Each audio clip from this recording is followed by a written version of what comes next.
What's up, everybody? Welcome to episode 426 of Opinions May Vary.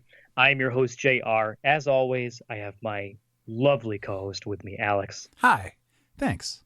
You, you, I only speak the truth, and I said what I said, and that's what it is. I miss you. I don't have any stupid updates. The weather's nice. How about that? My allergies have shown up a month and a half ahead of time, and I hate everything. With that said, we have two very patient gentlemen waiting for me to shut my mouth because we have some fun things to talk about today. Joining us this week is a longtime friend of the show, Mr. Mikey Bracco. Mikey, thank you so much for coming on. Oh, thank you so much for having me on, man. It's been 3 years, and I'm super excited to be back and talking to you guys. It is very exciting times, indeed. I can't believe it's been that long. You mentioned 3 years a couple minutes ago, and I reacted strongly because it hasn't felt like that. Anyways, but we're happy to have you on again, Mikey. Also joining us is your compatriot, your business partner, however you want to put it, Mr. Mike Isenberg. Mike, thank you for coming on. Yeah, thanks for having me. Glad to be here. Now, the two of you, obviously, Mike, we've talked before. Mike, you're a new friend of the show, but honestly, in the half hour that we just spent shooting the shit, I feel like it's a seamless transition. I'm very excited for all of this. We're here to talk about what the two of you have been doing together, along with a third person who unfortunately is not with us today, but. He's alive. Nothing. I mean, but yeah, he didn't die. Yeah, I probably could have worded that better. Maybe a little better. But... I should have kept it that way, and we should have been like, "God rest his soul." R.I.P. This book's for him. God bless him. So we're here today to not only to catch up and to have some fun, but we're also here to talk about the monuments. Before we get started, now I'm not sure who. I don't want to assume. But Mikey, I've actually requested in the past that you give the elevator pitch for Super Art Fight to my friends. I was like, okay, so you need to hear this. Is there an elevator pitch for the monuments that exists, or did you want to give us the quick rundown? There absolutely is one that exists, and we had put out an issue back in 2018, and I got very used to giving the elevator pitch. But there's been this pesky thing keeping us from doing shows, so I can give it a shot, but I might stumble a little bit if I'm totally honest. We're with everything going on with the times. That's okay. It's okay. I think people will if you wanted forgive to you. give it, or if you wanted to leave it to Mike, I don't know who wants to give it, but let's. What's the monuments? Give us the quick rundown, and then we can start talking about it. Okay, Mike, do you want to take it, or do you want me to give it a shot? I can give it a shot. Right. I also, I haven't pitched this since when was the last time we did a show. I don't even want to think about, but it's basically, so to set the stage, we've got a sort of medieval or maybe sort of Middle Ages type of semi-fantasy setting with a number of warring city-states who are always sort of, in tension with each other, who suddenly have to sort of bond together because there's been an invasion from outside or from some unknown mysterious place of these giant, stompy, big robot that have come to sort of just destroy everything in their path. These big mechs sort of wiping across the countryside and just conquering and destroying everything. So the city-states have to sort of band together to try and fight them off, and it seems like they're losing until all of a sudden, just as mysteriously as they appeared, the mechs all just stopped. They all shut down. Then we fast forward 800 years. Life has gone on, and these things are still sort of sitting around. They've been relegated to sort of this sort of forgotten sort of history, but they can't really be moved. So they're just litter the landscape. Buildings have grown up around them and above them and sort of through them. The one of them just one day opens, and a living man falls out of one of them. in the backyard of a woman who owns this bar as she's taking out the trash for the end of the night, and the story sort of goes from there. And it takes place in two time periods. We've got, on the one hand, this woman dealing with this weird out of time man who's literally fallen into her backyard from out of time, and they're sort of become on the run from the authorities and the powers that be that take an interest in this. And then in the past, sort of just after the mechs have stopped, we follow a team that's investigating and trying to figure out where the machines came from. And then those stories, as we proceed through the book, sort of intertwine, and we get hints from one and the other. And things go from there. That was very good, Mike. I'm impressed. Nice. Thank you. That felt very rough, but I'll take the compliment. Okay. Currently, the monuments right now, depending on when you're listening to this, hopefully it's within a couple days, within maybe like 13 or 14 days of listening to this. Right now, the monuments is on Kickstarter. The crazy part is you guys don't even need us. This is all just, you doing us a favor by coming on, because you guys have obliterated your goal. According to the internet, smashed the goal in 12 hours, from what I understand. First off, congratulations. Thank you.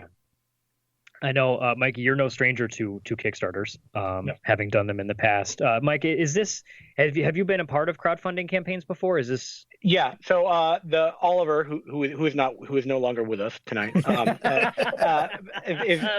and my co-writer do a book called First Law of Mad Science. So we've done a couple of Kickstarters for that book, going back like till 2010. I think we were one of the first comics on back in the early days of Kickstarter.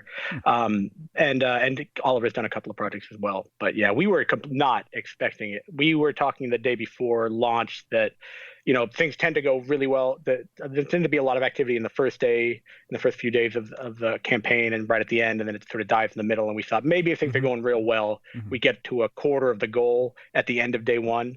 And we had hit that at 2 a.m., 2 hours after we launched. Right. So that was early. Any of us woke up. Yeah. Well, I was up because I'm a night owl, but yeah, I was looking at it going, what? And then by noon we had hit the goal. So none of us know. Yeah, it's been a wild ride. It's been great. So it sounds like.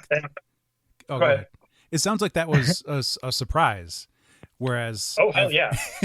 I've seen other campaigns, because we cover a lot of campaigns on the podcast, and we're friends of creators, so our friends are always pitching new stuff. And one of the things I've been seeing kind of recently is how important the first 24 are, or the first 48. And some friends' campaigns, they've had like a special patch made just for whoever backs in the first 12 hours. Because sometimes that's like a big kick into getting to front page or getting noticed by Kickstarter itself, and trying to get more eyes on the project. And so I always see like sometimes there's pushes for that, and then there's pushes for the last couple days. So it's Kickstarter's such a weird thing of how hard you have to push it, and versus when you're just shocked by the results.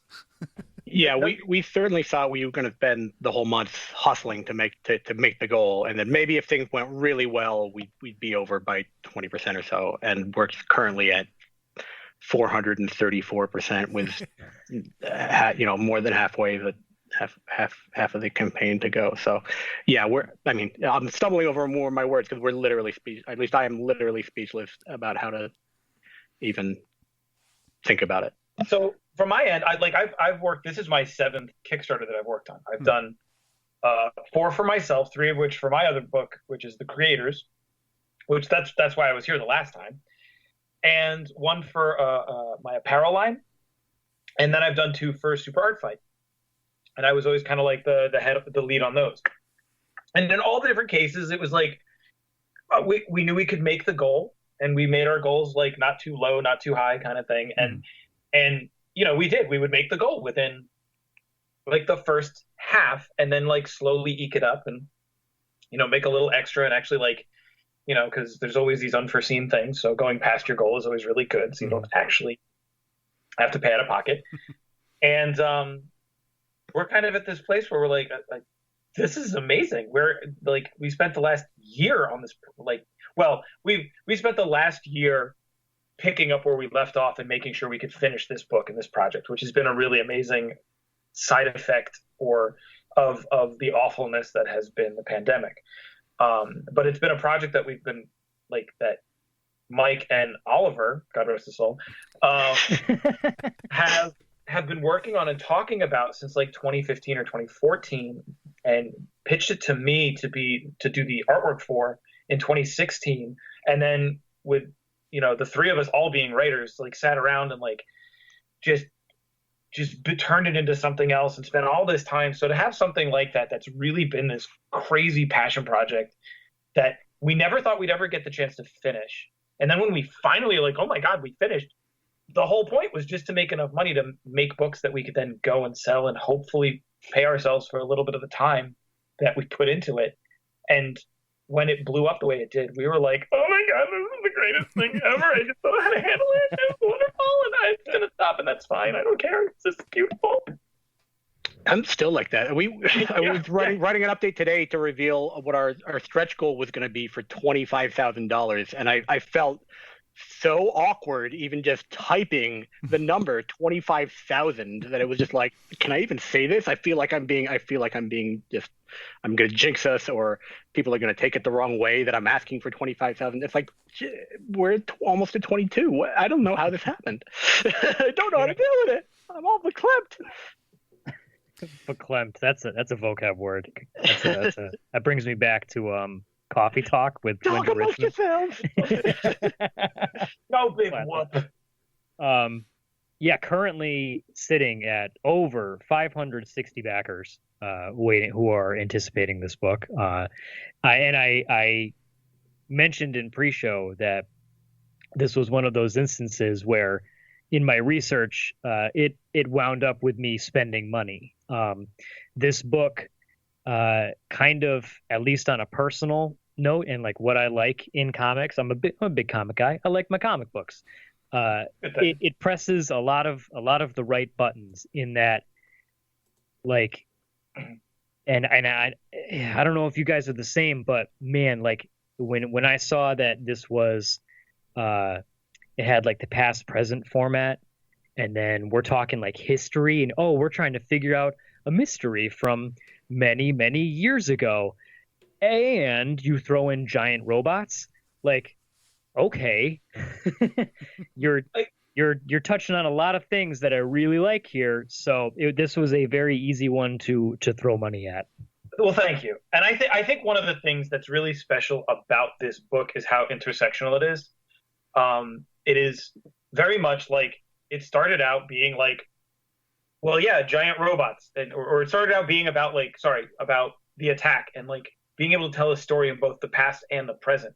And then it was what if we had giant robots, and there's all these elements, and what was cool when I kind of came in to talk to Oliver and Mike about it, and then I started designing the robots, one of the really fun things is with how intersectional the concept of the book is, the design of the robots had to do that too.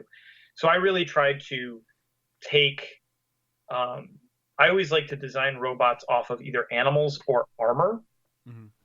And since this is more mechs, these are mechs, I kind of went with the armor route.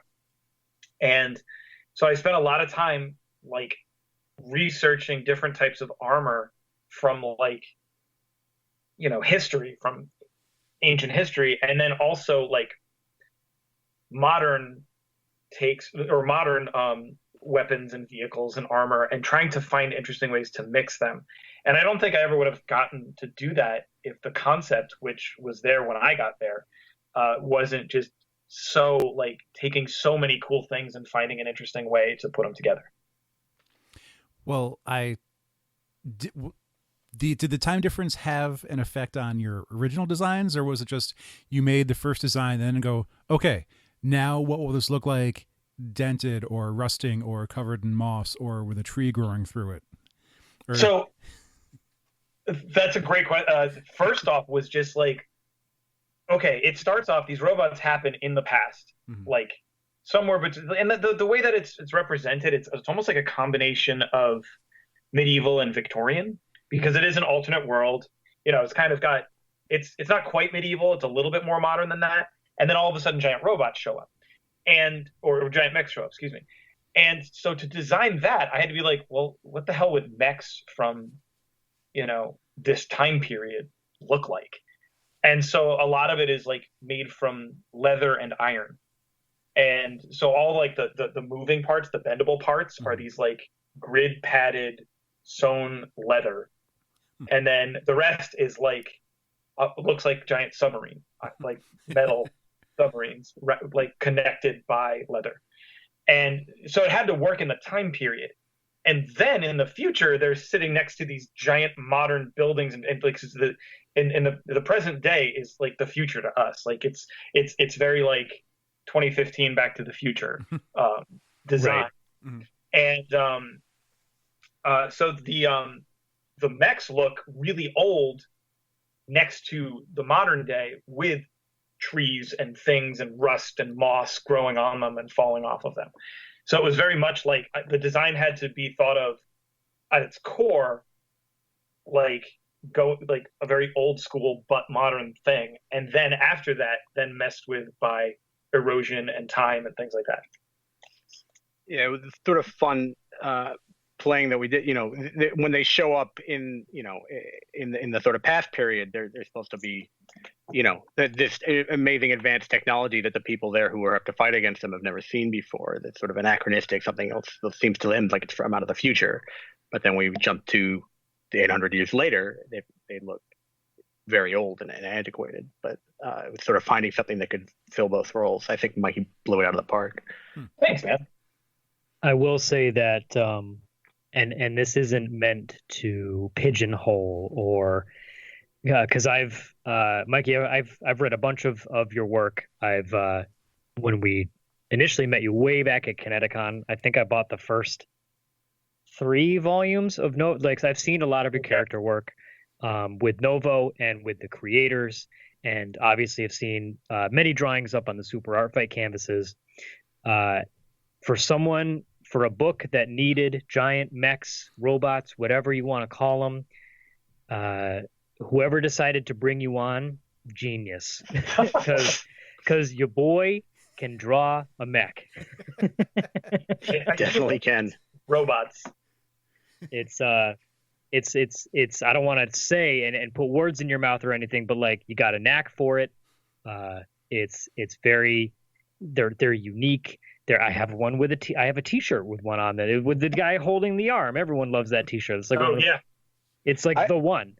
I'm literally wearing a Spaghetti Case robot T-shirt right now. I wasn't even planned. I have the tie with the robot walking through the city. One of my favorite things.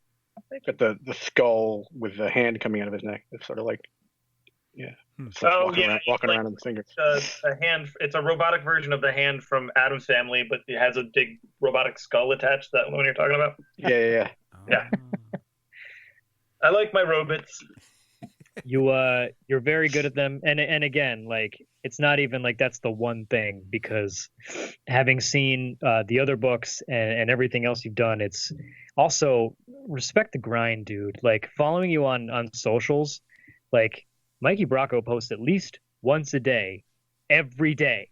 Here's some art. Here's this thing I did. Here's a thing. Like, pandemic be damned, still making this thing. It's and you also do it for a living, being like an art teacher. Like, it's. Oh, if you listen to one of our past episodes, Mikey's doing his silkscreen printing while we're talking to him. In the first appearance of Mikey Bracco, he was screen printing T-shirts the whole time. That sounds like me. Yeah, I like to stay busy. The social media thing, I is not my favorite thing in the world. Because you have to do it if you're gonna be able to like stay relevant. And so yeah, I do. I have to make sure that I post something every day. And the only reason I do that is because a friend of ours is a media specialist, and she sat me down and was like, "Look, someday you might not be able to do any shows." And I was like, "Oh, come on!" Like a big pandemic to show up and make it so I can't do any shows. And she's like, "You never know. So here's how you," and she like taught me how to like, what time of day to post and how I should do this. I was like, "All right." Huh. And then I like very reluctantly tried to do that for a while, and I'm very grateful I did because, here we are. Wonder if we should have had that talk. Yeah. Promotion's a fun thing. And so with the monuments, one thing I wanted to really get into, in terms of the campaign itself, which, like we've already discussed, you guys have smashed your goal. Another backer has since backed since we even began this discussion. More money is coming your way. I wanted to talk about the actual tiers in that, there's the book, and then also, was this, I guess this is a very long-winded way of asking, when you volunteered to do hand-drawn book plates, did you expect that you're going to have to end up doing like many of them? So I've done this for other books because one of the things is there's no like viable, affordable way for an indie book to get a large amount printed and then fulfilled, but also like sign all the books. Mm-hmm. Because they usually get shipped to a fulfillment center. Because honestly, like even when I was selling like 100 or 200 books with a Kickstarter, it was too much for me to like get them all at my house and take over my entire house and then like put it all together, do all the mailing and stuff like that. It's way too expensive. Right. But if you use a fulfillment from the printer, then you don't have to like do all that, and it actually is a little bit more affordable, and it makes it easier for us to actually do these Kickstarters. And so, but to get around that, people love to have their books personalized. So in the inside cover of the books that I've done in the past and in the monuments, there is a sort of empty space in the inside front cover. Mm-hmm. And if I sell the book in person, I can actually do a sketch in that space, and then we can all sign the book. But for the Kickstarter, I do a book plate, which is like a very nicely designed and printed sticker that has like a nice matte finish. And I can do the drawings on there and sign that, and then ship all those up to the fulfillment center, and they'll pack it with the books and send it out. So everybody that can then like attach it into that space in their book, and it fits seamlessly. It like matches the design of the page and everything. And it's always been great. And it's a pain because I might have to draw 50 or 75, and that's exactly what I was expecting here. And then we decided to give those away for free on day one, and we had like 150 backers on day one. And so right now I actually I had to order 500 of them so that I could just get started. And I'm like, I may have to order more of these, but that's okay. I can at least get started. And yeah, I have no idea how long that's going to take. But it's very intimidating, the amount of drawing I'm going to be doing. It's like one of those double-edged swords with like, holy shit, all these people want the book. Holy shit, I have to draw hundreds of custom book plates. But in terms of the putting the actual campaign together, with the the goals and what we can get to the stretch goals in a minute, was this a difficult? Because like, what was your process going into it? Because I know some campaigns like to keep it simple, which it seems this is more on the simple side. With you can get the book digitally, you can get the book imprinted, you can get the book book plate. There's a T-shirt, and then there's some original art. But there's not too much of the, book, pins, book plate with stickers, also a T-shirt, a hat, and a steering wheel cover. So that kind of stuff is really cool and really neat. But like, to me, everything you get should be either something that enhances the actual product, or is something that you're like, oh, I want that. Like, I need that. Right. That's really cool. And so, like, for ours, it's essentially, it's just the book. There's the book plate so that there is a personalization to it. There's, like you said, there's a t-shirt, and I really wanted to make a cool design for that t-shirt, and I'm really excited with how this one turned out. And then there's just like art awards where it's like, I'll actually do artwork. And the most exciting one, I'm sorry, I was actually saving it until the end, Mike, and I'm going to pass the mic for this one. But we do have one that's like epically exciting. Mike, go ahead. Yeah, so I've gotten in, like a lot of people lately, or not maybe lately, last couple of years anyway, sort of been growing the sort of miniature painting and model painting and 3D printing. So I thought one of the things that would be fun to do would be to commission a sculptor to do a digital sculpt that I could 3D print and that we could send along to backers as just like a little display model, about 3 inches tall. So my friend Morgan ended up sculpting it for us, and yeah, I'm printing them out. It takes about 7 hours to print out 2 of them, but I've got a little backlog of them so that I'm ready to go. Whenever I see someone pledging for another one, I'll sort of get the printer warmed up for it. But yeah, they're real cool. The next stretch goal that I was posting about today is that I'm going, instead of just shipping them in bare resin, I'm going to do a little black and white paint treatment on them. But yeah, we're real excited about it. I'm excited to find some time to actually paint one of them up. And we might make some extra content around that just to share with people. But yeah, they're real fun, and it's been a fun process to sort of bring it to life. So.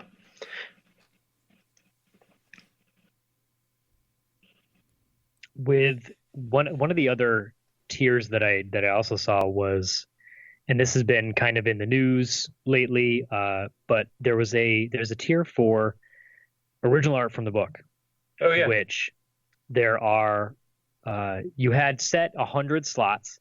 Now, according to the Kickstarter, this is going to be a 140-page novel. So it's most of the art from the book, and also one of the the language in it says, as long as it's available, you can pick any page you want.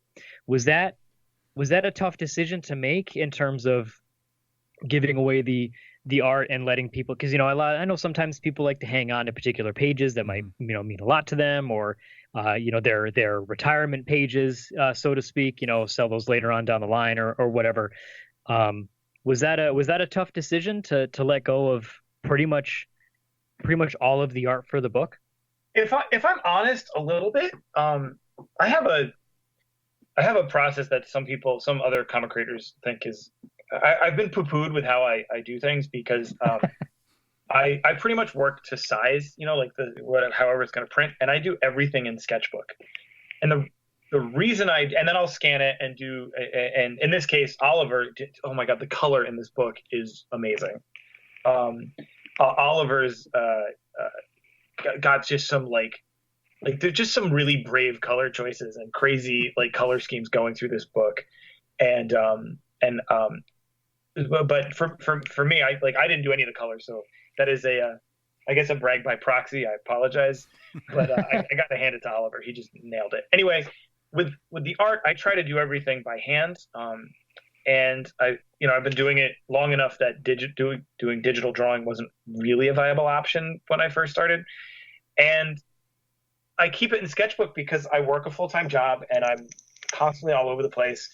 And I wanted to be able to work on books, which take years to make, if I was at the Jiffy Lube, or when I'm taking my kid to rock climbing when I could to rock climbing class, I would sit there and work on the book. And every chance I had, I always could take it out and work on it.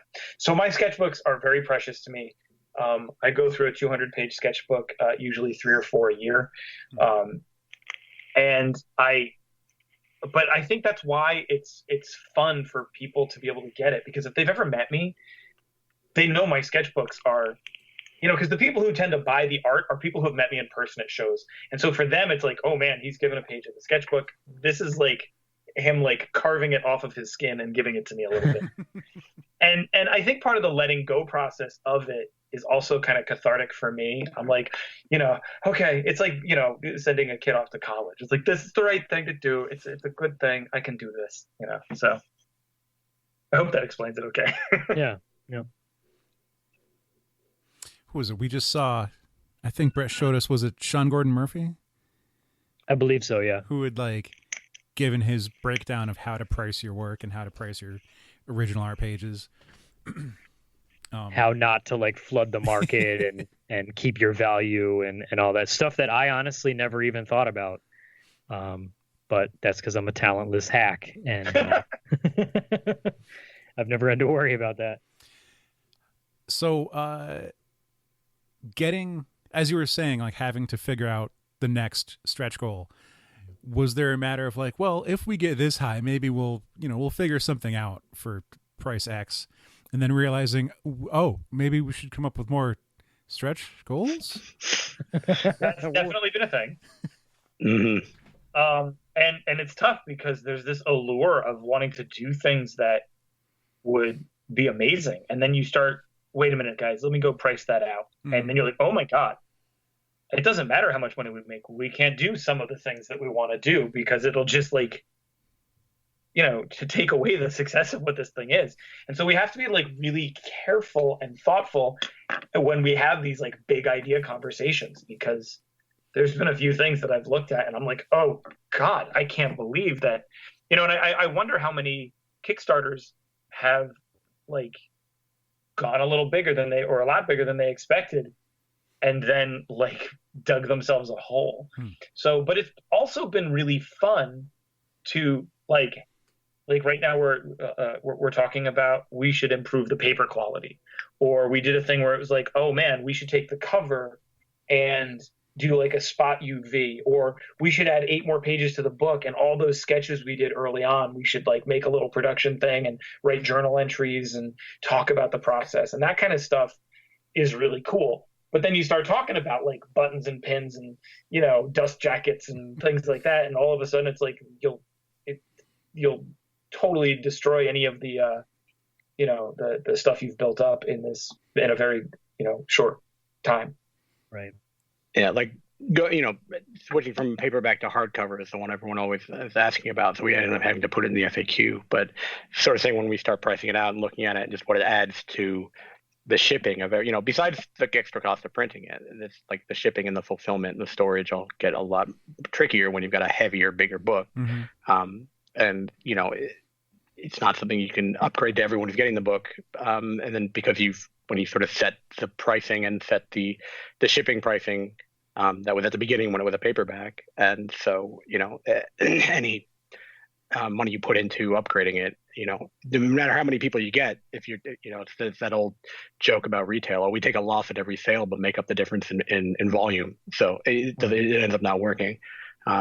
So lots of things that we would love to do, but we got to make sure that we're not going to go broke doing them. Yeah. One thing that sorry, go ahead.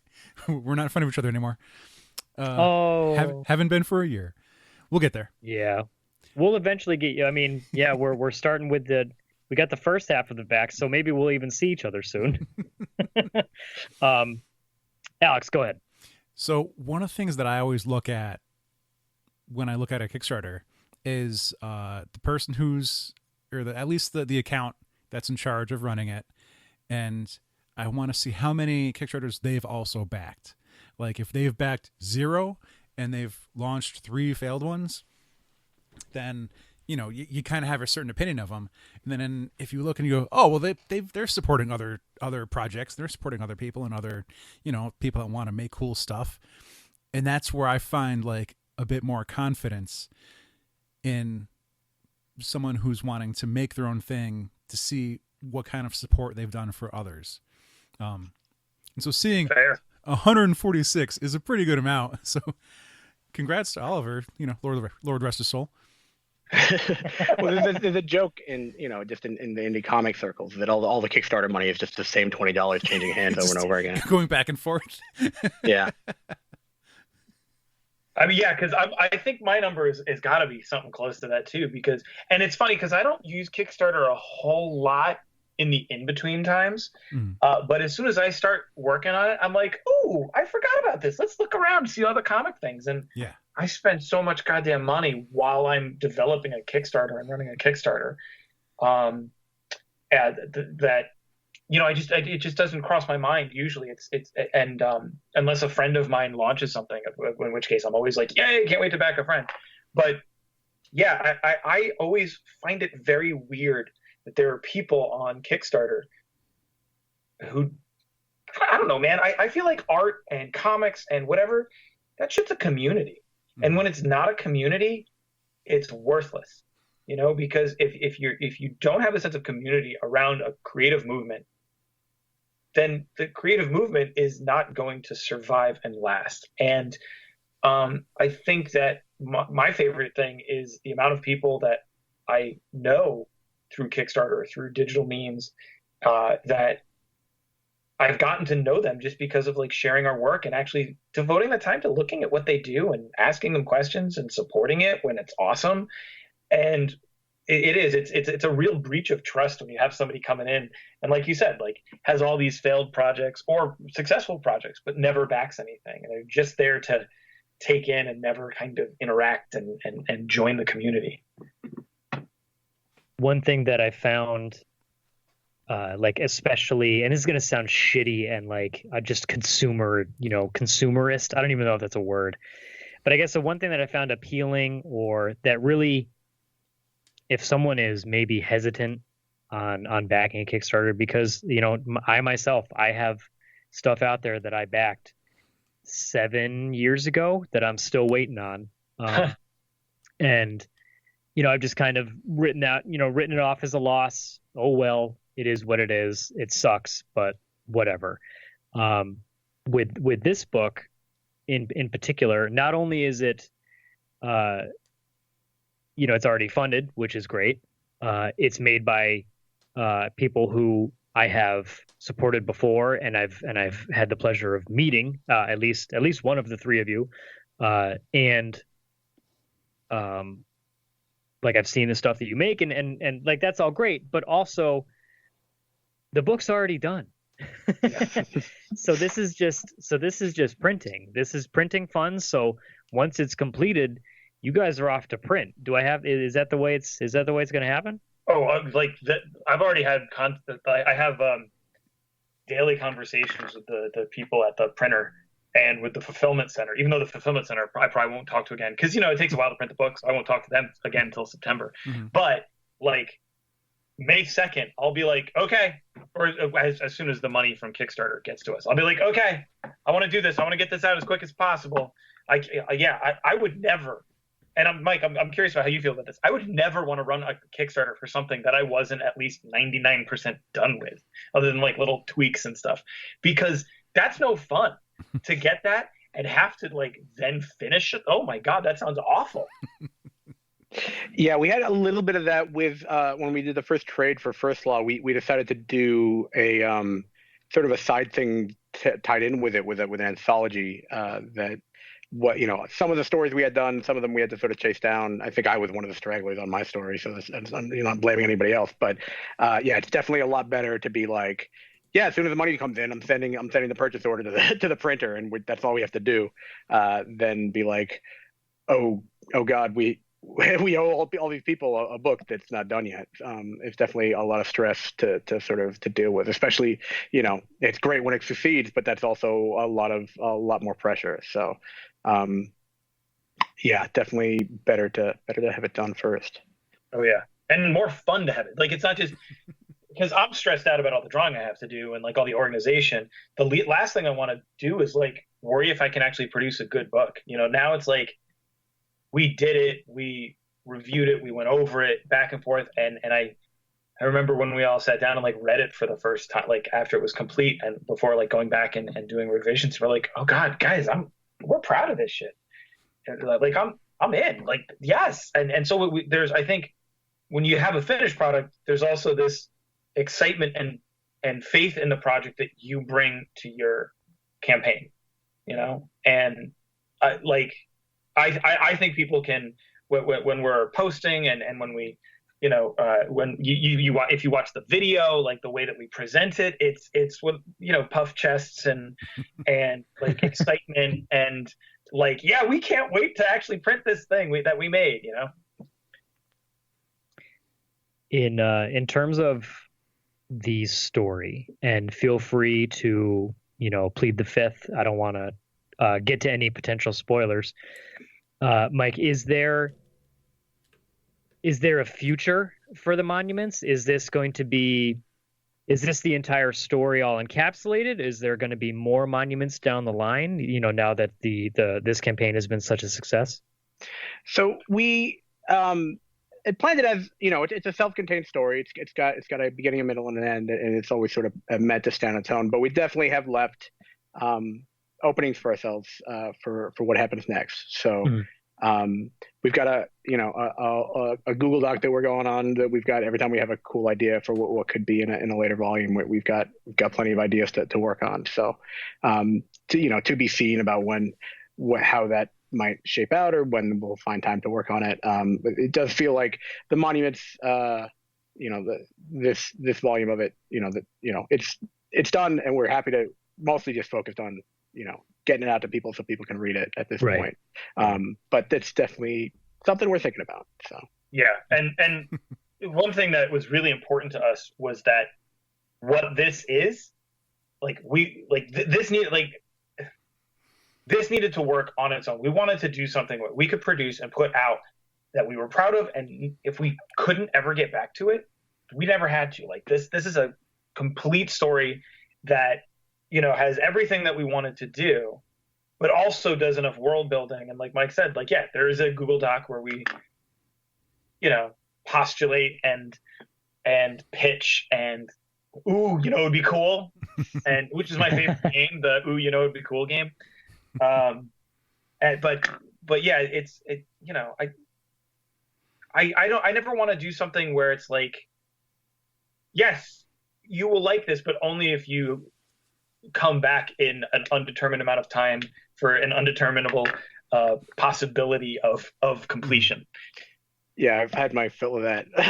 Yeah. Well, not quite, because we're not done. First Law of Mad Science has been going on because Oliver and I did not know any better. We planned out this 12-chapter epic that we're on chapter 9 or so now, after about a decade, and it's been a labor of love, and it's I don't want to say anything bad about that book, because I do think it's a cool story, and we're happy to keep telling it, but it also it's also nice to have a completed story that you can give people and hand it to them, and not be like, check out this cool story that we're in the middle of reading and that we might finish in a few years. It's like, and with First Law, we do try and make sure that every chapter and every issue has its own sort of self-contained beginning, a middle, and end. It does feel sort of like you're getting a full chunk of story, in the way that the sort of better sort of episodic dramas on TV, like an hour-long show, will have it's moving the story forward, but there's a theme and an arc to each chapter. So that we try to focus on that, so that no one feels shortchanged by the fact that they have to wait for the next chapter. But it is certainly nice to be able to know that you've given someone a complete product, and it's a very nice thing for the monuments to have. I was checking out your website for First Law of Mad Science, and I caught the T-shirt. Even though I see that it's a I guess a chapter title, but man, the work until your family is sad is something I'm kind of into that one. I thought you maybe you have two T-shirts. I think it's just two. There's that one, and then we have one that Oliver made up just as a joke for us to wear at conventions, because our artist Daniel lives out in Montana, so it doesn't really. Usually, it's me and Oliver pitching the comic to people at our table, and the T-shirt just says, "Sorry, I'm just the writer." Oh, like if someone asked for a sketch. Yeah, so many people. Oh, can you draw on it? It's like, I could, but you don't want me to. I'll write the title. We've been in that kind of situation the couple times that we tabled it at Boston Comic-Con. We would share a table with our good friend Brett, who was a extremely talented artist, and it would be us with the podcast and Brett with his art, and people would talk to Brett with his art, and oh my God, that's so cool. And they turn to us and like, what do you do? We just make a podcast. Keep talking to Brett.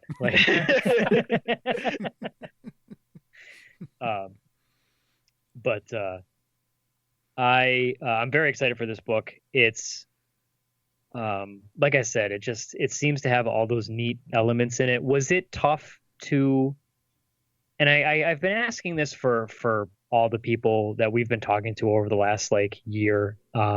Creating in the pandemic, there was like the phases where when everything first shut down, we were all motivated and we were learning things and we were making sourdoughs, and I learned how to. I was excited because I learned how to thread a needle and I sewed patches onto my backpack, and then it turned into like you just kind of accepted it, and then everyone was just shut up and leave me alone.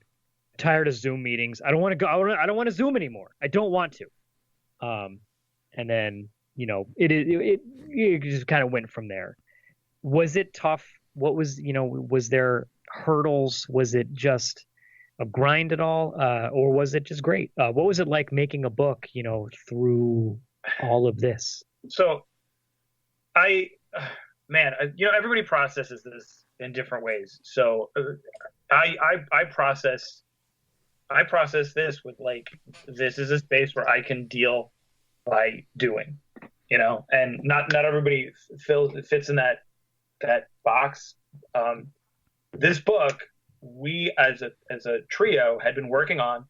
We started working on it in 2016, and it was in Mike and Oliver's heads before that, and we actually put out an issue, like a preview issue. It's the first like quarter of the story, as this like newsprint comic issue, and we had it at New York Comic Con 2018, and people were really excited about it. And we were like, oh my God, we're gonna have this thing on Kickstarter in 2020. This is what we're gonna do. And then life totally took over, and we didn't touch it after that. Beyond the fact that on the car ride home, Oliver and I sat in the car, and I was driving, and he had his laptop out, and he was trying to avoid getting car sick while we were sitting there like, and this. It's like, pull over, and we'd like pull over and keep writing, and then just nothing happened. So I just remember last April, like working on my own stuff and just being like, wait a minute. And I just popped on Messenger and was like, guys, it's now or never, because we just went 2 years without doing anything for this. And so then we just dove in head first and literally like produced 110 or 20 remaining pages over the course of like 8 or 9 months, which is, while working full time and everything else, but we're stuck. We can't do all the stuff, all the extra things that distract us. And so we really took advantage of that time. And it's been a really, it's kept me sane, and it's kept me social with these two guys. And I've really loved that. And so the book itself, we're really proud of, but for me personally, I also I really love the connection, the creative connection and the collaboration and the cooperation of this trio. And it's been phenomenal. So, yeah. And I was very happy for Mikey and Oliver to dive headfirst into working on this book, which I say slightly facetiously, but I am. It's just been a blessing for me. You'll notice when the book comes out that the credits are. I have a story credit, and Oliver has the writing credit. The story idea that I come up with Oliver several years ago when I was working on with him. He and Mikey really sort of took on from there and brought to life. And I've sort of been there as their cheerleader to give them notes and help them along the way. But they've really done all of the heavy lifting on this book. And not that I would want to distance myself, not I'm saying as any sort of way of distancing myself from it. I think they've done fantastic work, and I feel blessed that this crazy idea that I had years ago that they brought to life in such an amazing way. Yeah, I mean, as far as during COVID, the reactions to it are so strange.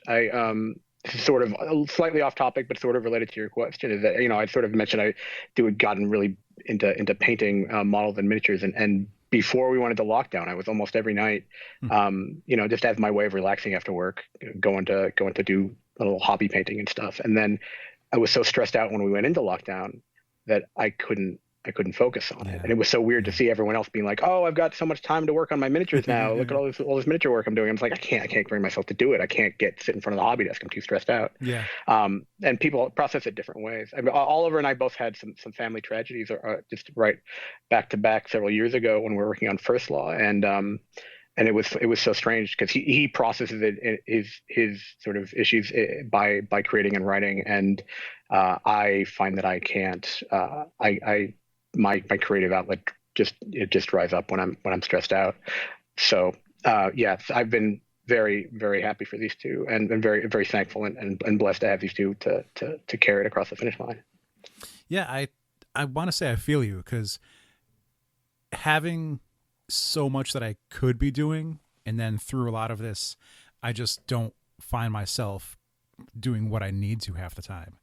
It's like I'm getting by, or I'm just trying to, support my girlfriend in the household, and then it's like, well, how come you don't write your story? Well, I don't know, man. Like I've got to sell some comic books, and like I've got to walk the dog, and it gets weird trying to figure out, like, should I be doing all this stuff, and realizing I don't have it in me. It's just not there.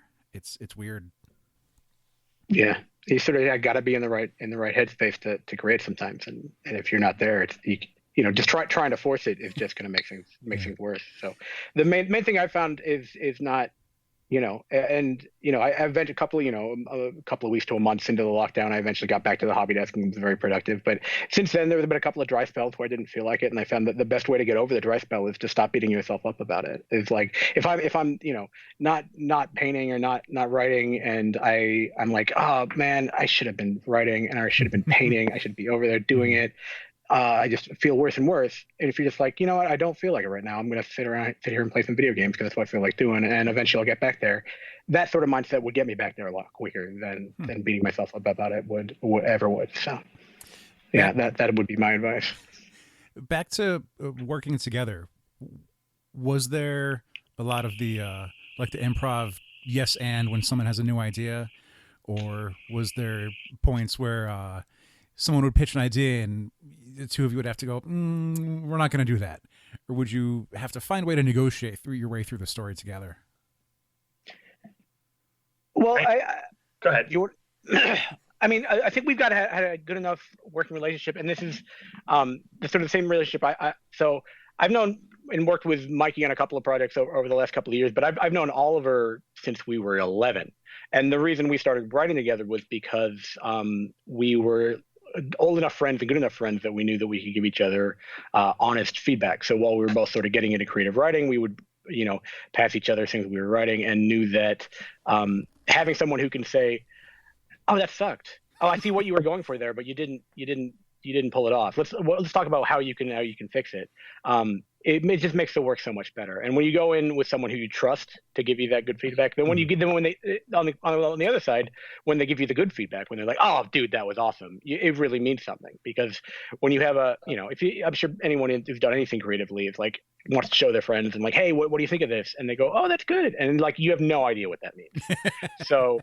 Like, are they saying that? Do they just not have the vocabulary to say what they really think about it? Are they, do they really like it? So whenever any of us have had an idea, if there was something that one of us didn't thought, oh, well, that doesn't work for this reason, or maybe we should think about it from this way. I think it's always, we've always been trusting each other enough and open to each other enough to think about it from that perspective and be like, "Oh, I see what you're saying," and either like say, "Oh no, but I see what problem you're thinking of, but I think we can actually get around it. It was just a little tweaking and changing it this way." And that was always the thing. It was always like, whenever someone would come up with an idea that wasn't working, it was still clear to all of us what the kernel of that idea that we liked was. And so it would always become just an exercise in, all right, how do we bring that kernel, make that pop in a way that isn't just burnt popcorn to just drive this metaphor into the ground. You know what I mean? Like, how do we make this kernel a delicious, fluffy kernel of popcorn and not the burnt out crud at the bottom of the bag? Oh, sorry. Yeah. So when we're all sort of trusting in each other and open up to each other that that we all know that that's the end goal that we want to achieve. So if you can see what that kernel of the good idea, or the kernel, rather than say the kernel of the bad idea, every bad idea has got a kernel of a good idea in it, and I think we're able to work with each other, figure out what that is and how to make it work, or to come up with a better idea. So it hasn't been that hard. And I have a history of like doing books on my own, and this is the only team I've ever worked with for more than something very dinky and small. And so we started out doing anthology projects together for Fubar, and which is it's like history of war but revisionist with zombies added into the mix. And so we would always work on that, and we kind of learned each other's groove. And what's interesting for me is I'm not used to I wasn't used to collaborating, and they have such a rhythm together and kind of invited me in with open arms, which is really cool. And they are so open and honest with each other that sometimes I'm like, oh my God, right, you guys have known each other since you were 11. And I'm like, Mom, Dad, are you fighting? and I've been there but what's really cool, and one of the things that kept me around and wanting to get into a project this large with them was watching them work through some pretty mega things together. And on the end of every single one of those, it was nothing but like hugs and compromises and figuring out how to make the best of something that was not perfect and turn it into something even so much closer to perfect than it ever had the potential to be in the first place. So, and then to be able to come into that and be a voice within that was really neat. And I think this book is very much a kind of a product of that. Yeah, I definitely echo that. It definitely the sort of dynamic that Oliver and I had, Mikey fit just like he'd been there all along, like we'd known him since we were 11, which so it's been a pleasure, and definitely has the same storytelling style. I think that's a big part of it too. We have the same kind of thoughts about how to tell a good story with characters, and how to make sure that what's happening in the story, as crazy as things get, that it always comes down to how is it affecting the characters, and are the characters well characterized, and is there, it's only going to impact the reader if the characters care about it, and if the readers care about the characters, and that's because we I think have the same focus there. It's been a very smooth and just natural collaboration. I'm pumped for this book. It's, as of this recording, there's still 16 days to go. By the time this actually gets posted, it'll probably be around 13, 14. If I'm doing day math correctly, probably 13. So again, hopefully people are listening to this in time. Still a chance to snag your book. Who knows? Maybe in the future, if we can ever go to shows again, you might be able to pick one up in person at a show near you. But I'm pumped. In terms of like where this book ranks in your respective work, like would you say that are you hopeful that the Monuments is going to be like your Hellboy 2, if you will? I hate that goddamn movie. Really? Oh, I knew you. It took me a second, and then I'm like, oh right, this is a bit. I hate that so much. Oh my God, I forgot you all knew that I famously hate that movie. Great. Oh man, you suck. That's good. I'm impressed. I didn't see that coming. That goes back to a Saturday. Yeah, I can't remember. It was a morning panel for Super Art Fight. Yeah. And everyone was still kind of recovering from Unleashed the night before. And Charm City Shinobi was like there. It somehow came up that you hated Hellboy 2, but like no explanation was given, and that was it. And that a friend of ours, Colin, was with us, and he needed to know more. He's like, he gets on the mic during the Q&A. He was the last Q&A of the panel, and that's what he spent it on. Yeah. Well, and the art the group that I was with like loves to just throw that out there with that explanation, just so I look like the biggest jerk in the room. Like, well, what did you hate this movie? What? Huh? And I'm like usually just walking in as they're finishing saying, I'm like, what? What do I have to do? Oh God, this again. They just start booing you right off the bat. Oh my What God. do I do? Anyways, Yeah, I take back everything I said about being a great collaboration. I didn't really know. I'm owning the monuments entirely now. But all jokes aside, again, congratulations. I'm psyched to see the book just killing it right out of the gate. It's I've said it a million times already. It looks like it's going to be a rad story. I'm pumped to see what happens with it. Like, I love the past present types. It's just great. One thing, and I reassured myself 15,000 times before we got started, was that I got all the logistics out of the way. I did forget one thing, in that typically when we get toward the end of the episode, we like to give people a moment to kind of, if you'll excuse me, like pimp their shit, plug their stuff, whether it be appearances, which are few and far between, but obviously there's other things that happen. We've talked about First Law of Mad Science and creators and such and such. If people wanted to find more of your work, Mikey and Mike, where can people go to hunt you guys down and see that stuff? So in the immediate, I would say the most important thing would be monumentscomic.com. Right now that points to our Kickstarter, and we're hoping to post Kickstarter be able to have a website up that points to that we can continue to just share about this world and make available to that. As for me, I'm pretty easy. I am Spaghetti Kiss on any platform, whether it's my website or my Instagram. But so like Spaghetti Kiss, like spaghetti, slurp, slurp, kiss, mwah, mwah. So I'm really easy to find, but yeah, I think monumentscomic.com is going to be the top for us. And Mike, what about you? Yeah, monumentscomic.com. First Law, you can find it firstlawofmadscience.com, all one word, no hyphens or anything. It's also on Comixology and Kindle. And then I am also, like I said, been getting into model and miniature painting and 3D printing. And you can find my Instagram is mostly that these days. But I've also got a website. Both my Instagram is Isenmike, so ISENMIKE, like the first four letters of my last name, and then Mike. And then you can see some of that there. And then isenmike.com, you can see some of the work. And also occasionally I release model kits or models, or I'm also available for commission painting if anyone wants me to paint their miniatures or whatever. So that's you can find all that information at isenmike.com. Excellent. And until then, go check out the monuments. Hopefully you're listening to this in time. Go throw some money at it. Check it out. It's got a neat video that you can watch. Sell you on the book. It sold me. It hooked me right in. So it got at least one sucker. But again, gentlemen, thank you both so much for doing this. It was great catching up with Mikey. It was great meeting you, Mike. It sounds like you guys have a really great connection.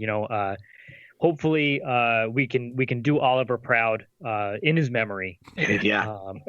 Pour one out for Oliver. I'm pouring a little bit of my Gatorade out. But again, congratulations, and thank you both so much for doing this. Thank you for having us. This was awesome. That's going to do it. Go check out the monuments. Support the creators. We're doing it. We're almost there, and now there's a neat book that you can go buy. So go do it. That is going to do it. I'm done talking. We've talked about the monuments. We've had some fun. So I'm going to end it. That's where we're going to end. So that's it. Until next time, I have been JR. I'm Alex. I have been Mikey Bracco. And I'm Mike Isenberg. Perfect. And this has been episode 426 of Opinions May Vary. Hey everyone, if you liked that episode, be sure to follow us on Facebook and Instagram at Opinions May Vary, and on Twitter and YouTube at OMV Podcast. You can also find us on Spotify or on our very own website at omvpodcast.com. And if you're looking for merch, we have stickers and pins available over at omvpodcast.bigcartel.com while supplies last. As always, thank you so much for listening. Let us know what you thought in the comments, and we will see you next time.